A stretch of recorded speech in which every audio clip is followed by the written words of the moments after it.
మీకు ఇప్పట్లా నిధులు ఇయ్యలేదు. మీరే పెద్ద మనసు చేసుకొని ఈ విషయాన్ని అర్థం చేసుకోవాలి.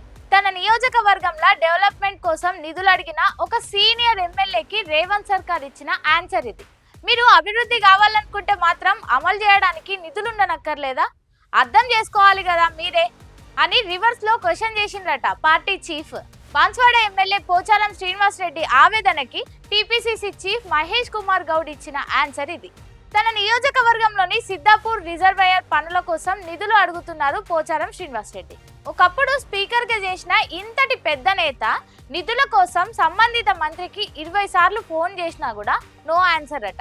బీఆర్ఎస్ హయాంలోనేమో ఇంట్లో కూర్చుంటే జీవోలు వస్తుండే, ఇప్పుడేమో ఈ ప్రభుత్వంలో కనీసం రెస్పాండ్ కూడా అయితలేరు అంటున్నాడు ఆయన. ఈ వయసులో నిధుల కోసం మంత్రుల కాళ్ళు మొక్కాలనా అంటూ ఫుల్ ఫైర్ అవుతున్నారు పోచారం.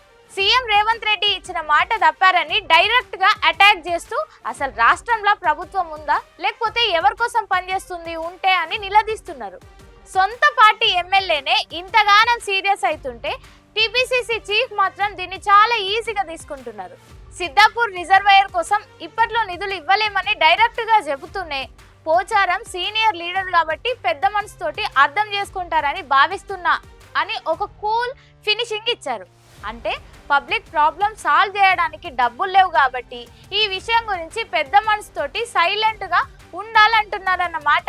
అయితే పోచారం బీఆర్ఎస్ గురించి మాట్లాడిండు కాబట్టి ఇండైరెక్ట్ గా ఈ గవర్నమెంట్ లో ఎమ్మెల్యేలకి కనీస వాల్యూ ఇవ్వట్లేదని అర్థమవుతుంది. మంత్రులేమో ఫోన్లు లేపకపోడు, సీఎం మాట తప్పిండని చెప్పి చూస్తుంటే పోచారం శ్రీనివాస్ రెడ్డి ఇక ఎంతో కాలం కాంగ్రెస్ లో ఉంటలేరని చెప్పి చాలా మంది అనుకుంటున్నారు. త్వరలోనే పార్టీ మార్పు కన్ఫర్మ్ అంటున్నారు కొంతమంది. ఒకవేళ పోచారం పార్టీ మారితే ఏ పార్టీలో పోతారని మీరు అనుకుంటున్నారు? కింద కమెంట్లో చెప్పుండ్రి.